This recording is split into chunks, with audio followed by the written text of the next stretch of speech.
black people call it colloquially, the sugar. So that's Sugar Daddy. That's the whole name thing. I'm the dad of a diabetic.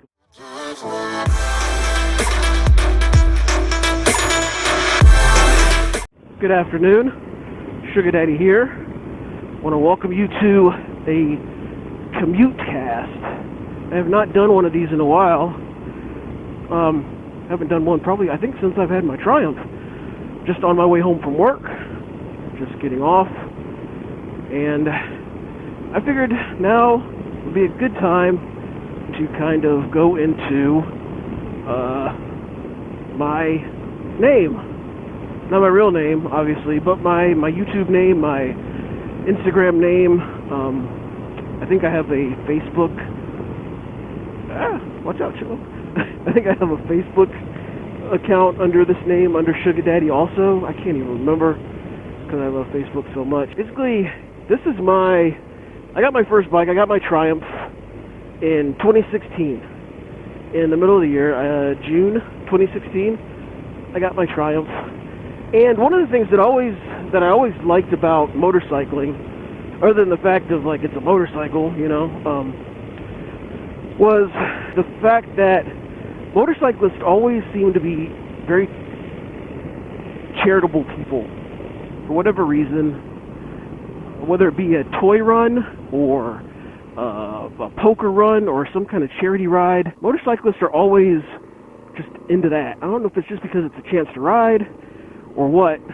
I still haven't figured it out yet, but one of the things that I really admired about motorcyclists was that charitable spirit. And that was one of the things that when I got my bike, my first bike, that I told myself that I really wanted to do was charity runs. Get out and just make a difference, raise money for whatever cause. So in 2016, when I got my first bike, when I got my Triumph, I made it a plan to do charity rides. The first ride that I planned to do was in August of 2016. Supposed to be the 28th. It was a Sunday, and I had that weekend off from work. I had the Friday, the 26th, where I had to work, and was planning on, doing that ride, doing a charity ride, my first charity ride ever.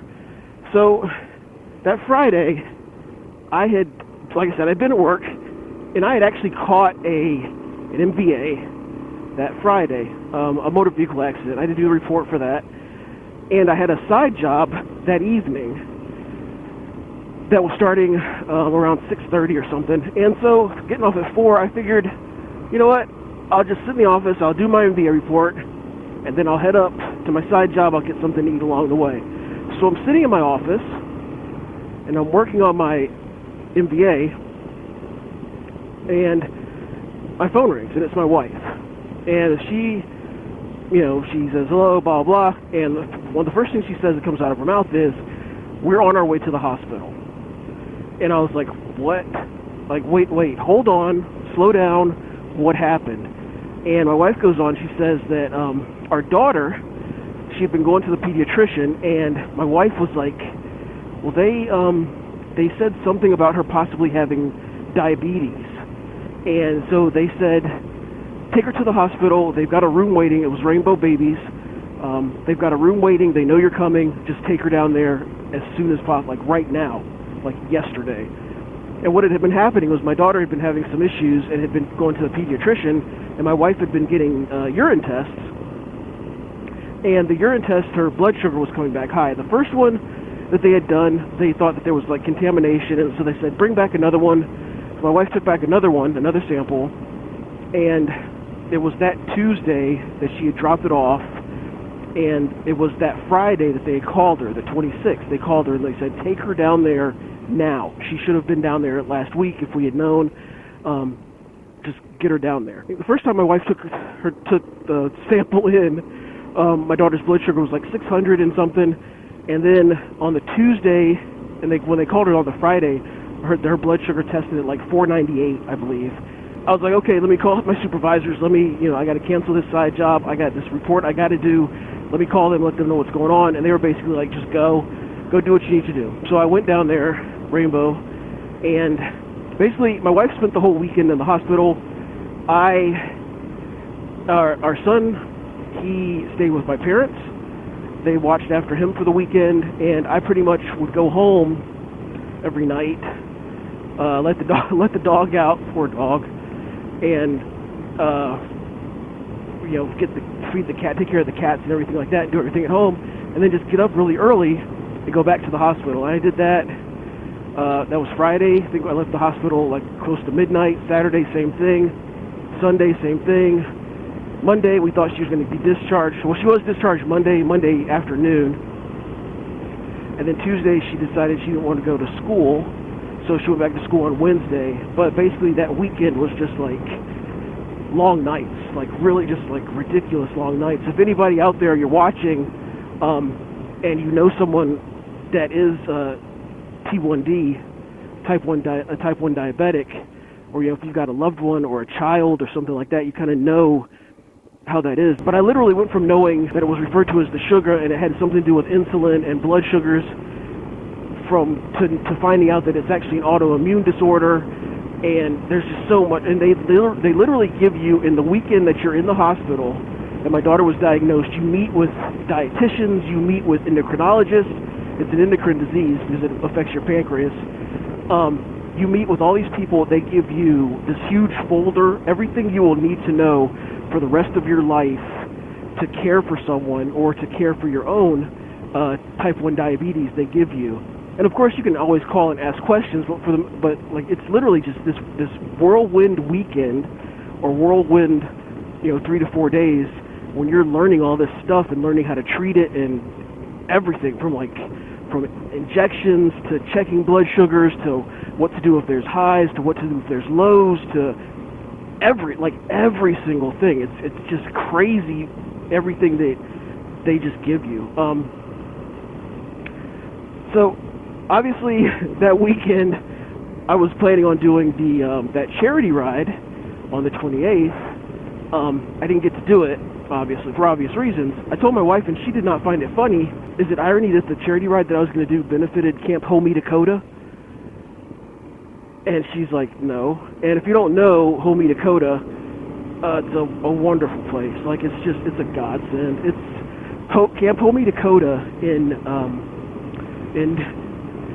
Newbury, Ohio, is the first and oldest, well, I guess it's the oldest, longest operating, oldest camp that caters specifically to children with diabetes. That's all they serve. They are open during the summer. Oh my goodness, it's such a wonderful place. But that's their whole mission. Their whole mission is to give kids with diabetes a camp experience for a week, 2 weeks, however long you can swing it. It's such a godsend because you send your kid there and you think to yourself, oh my God, what's going to happen? They're going off. And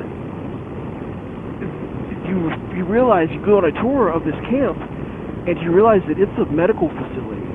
Like, yes, they have archery and they have a swimming pool and they have a lake and they have horseback riding and they have a zip line and they have a rock wall and they have all these camp activities.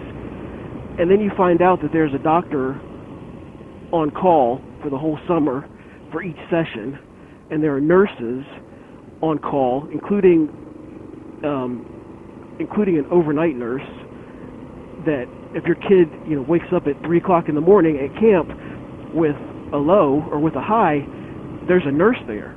There's a nurse there that's awake and will take them into the infirmary and deal with that low. And it's just amazing what they do out there. It's over here, actually. It's just an amazing place, and it the first time sending your kid there, if you've got a type 1 diabetic or a diabetic kid, the first time sending them there, it's like, oh my God, I'm never going to see them again. And they're like, no, it's fine. We've been doing this for like 75 years. It'll be okay. And the crazy thing about it is, I mentioned that because your kids go there, and there are no devices, no iPads, no iPhones, no phones of any kind, no iPads, no devices. your kids, there's no TV. Your kids are cut off. They're not allowed to call you. You're not allowed to speak to them. You can write them letters. You can, like, if there's an emergency, obviously they'll call you and let you know what's going on. And for the most part, your kid is there, and they're cut off from society from the time that they're there. And you think to yourself, oh my Lord, but then you realize that they're basically going to a hospital to have this camp experience, and you understand very quickly that they know what they're doing. They absolutely know what they're doing, and you couldn't praise them enough. I'm not a religious person. I'm spiritual, but I'm not religious, and I don't know if that's whatever, looking like just operating in strange ways or whatever.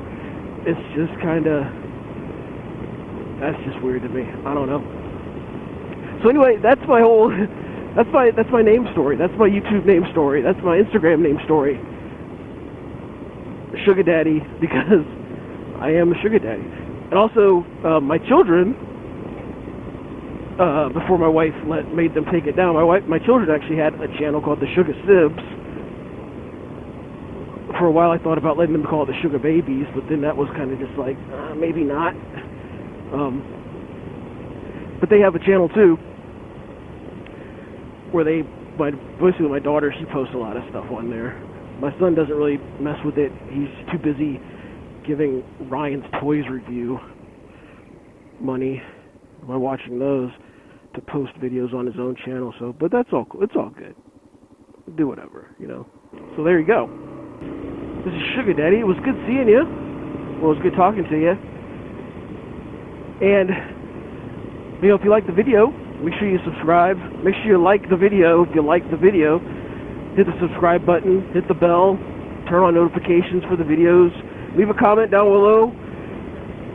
Whatever, maybe you've got somebody that you know that's type 1. That's T1D. T1D Nation, baby, yeah! You know, relate some of your stories.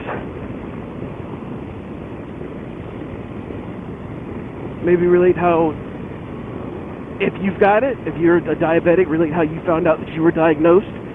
You know, are you a potter?